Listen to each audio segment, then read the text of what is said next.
جمال خان مندوخیل نے کہا کہ فوجی اہلکاروں کے بھی حقوق ہوتے ہیں، کیا وہ پاکستانی شہری نہیں ہیں؟ یہ خواجہ حارث نے کہا کہ آپ 9 مئی والوں کی تو بڑی حمایت کر رہے ہیں، فوجیوں کے بھی تو بنیادی حقوق ہیں نا، لہٰذا ان کو بنیادی حقوق کون دے گا؟ بہرحال یہ سب تماشا ہے، ڈرامے بازی ہے۔ ایک طرف یہاں پہ بڑے انقلابی ریمارکس آ رہے ہیں، دوسری طرف سپریم کورٹ کے اندر آج ایک اور کیس تھا قاضی کا، آپ کو یاد ہوگا قاضی صاحب پر پابندی لگی تھی کہ آپ عمران خان کے حوالے سے بغض رکھتے ہیں، آپ عمران خان کے کیسز نہ سنا کریں، لیکن اس کے باوجود جب وہ چیف جسٹس بنے تو سارے کیسز جتنے بھی عمران خان کے حوالے سے تھے انہوں نے خود سنے۔ اب یہ کیس تھا سپریم کورٹ کے اندر آئینی بینچ کے سامنے۔ اب ذرا سنیں اس کے اندر ہوا کیا۔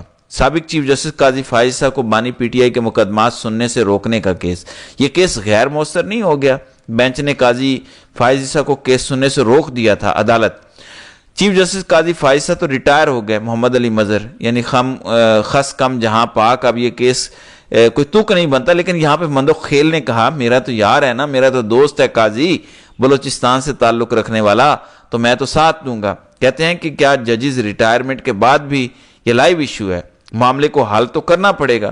مندوخیل نے کہا کہ جج کو مقدمہ سننے سے روکنے کا عدالتی حکم دیا گیا، عدالت کی طرف سے مستقبل کے لیے معاملے کو حل کرنا ہوگا، یہ مندوخیل کی جانب سے کہا گیا۔ ایڈوکیٹ حامد خان کدھر ہیں؟ یہ مندوخیل نے پوچھا کہ حامد خان کدھر ہیں، تو بتایا گیا کہ حامد خان سینٹ کمیٹی میں شرکت کی وجہ سے دستیاب نہیں ہے۔ تو اس پر مندوخیل نے کہا کہ سیاست کر لیں یا پھر وکالت کر لیں، تو سپریم کورٹ نے حامد خان کی عدم دستیابی پر سماعت ملتوی کر دی۔ تو اتنی تکلیف ہوئی جسٹس جمال خان مندوخیل کو، انہوں نے کہا کہ یا تو سیاست کر لیں یا پھر وکالت۔ کدھر ہے وہ؟ بے شک قاضی ریٹائر ہو گیا ہے، کیسے کوئی قاضی کو کہہ سکتا ہے کہ آپ کیس نہیں سن سکتے، ہم یہ کیس سنیں گے؟ یعنی عدالتوں کے اندر یہ ہو رہا ہے، 2 نمبری، دوہرا معیار۔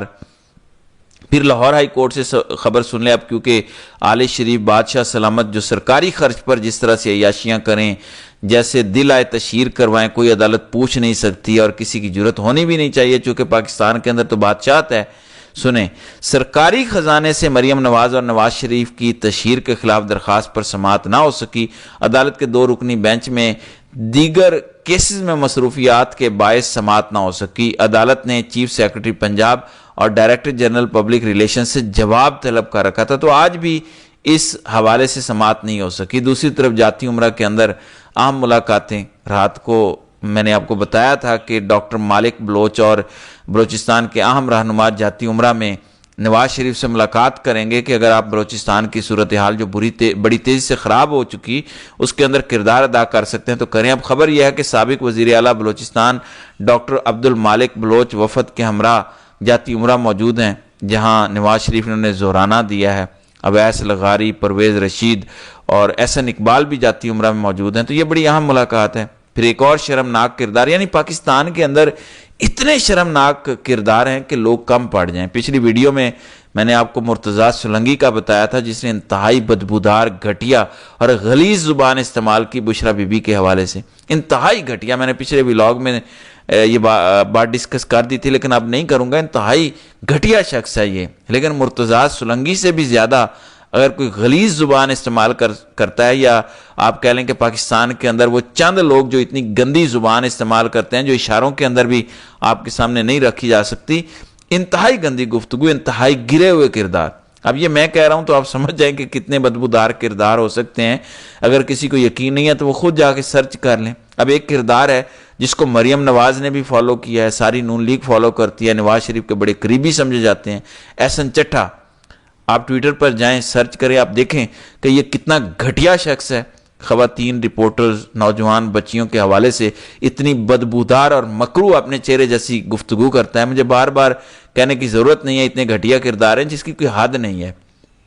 آج ان کو سیکرٹری جنرل پنجاب اسمبلی سے ان کی ملاقات ہوئی، اور secretary general Punjab assembly Chaudhry Aamir Habib نے انہیں شیلڈ پیش کی ہے۔ اب ذرا اندازہ کریں جس طرح سے وہ شیلڈ پیش کی گئی، تمغے دیے گئے، ذرا اندازہ کریں بدبودار اور گھٹیا کریکٹرز۔ ایسے لوگوں کو تو پابندی ہونی چاہیے کہ یہ پاکستان سے 50,000 کلومیٹر دور رہیں اور قریب بھی نہ آئیں۔ یہ ایسے گھٹیا کریکٹر ہیں، جبکہ نون لیگ ان کو شیلڈیں دے رہی ہے اور کھل کر انہیں آن کر رہی ہے۔ دوسری طرف علی امین گنڈا پور آج مردان میں تھے، وہاں پر انہوں نے کچھ افتتاح بھی کیے، کچھ منصوبے تھے، تو وہ تقریر کر رہے تھے، گفتگو کر رہے تھے، عمران خان کا ذکر نہیں کر رہے تھے، نہ کوئی ان کی رہائی کے حوالے سے گفتگو کر رہے تھے، تو کارکنان کھڑے ہو گئے اور انہوں نے عمران خان کے حق میں خوب نعرے بازی کی۔ 5 منٹ تک 6 منٹ تک وہ نعرے بازی ہوتی رہی، اور اس کے بعد گنڈا پور کو مجبوراً عمران خان کا ذکر کرنا پڑا کہ وہ جی بڑی لمبی جدوجہد ہے، تن من دھن لگا دوں گا، بڑی کوشش کروں گا، ایڑیاں رگڑوں گا اور عمران خان کو رہا کرواؤں گا۔ لہٰذا گنڈا پور اب چاہے جدھر بھی بھاگیں یا پی ٹی آئی کی قیادت جدھر بھی جائے، ورکر کھڑے ہو چکے ہیں اور ورکر ہر جگہ پہ ٹف ٹائم دے رہے ہیں۔ تو ناظرین کرام، آپ کی اس ویڈیو کے حوالے سے کیا رائے ہے؟ آپ اپنی رائے کا اظہار کامنٹ سیکشن میں ضرور کیجیے گا۔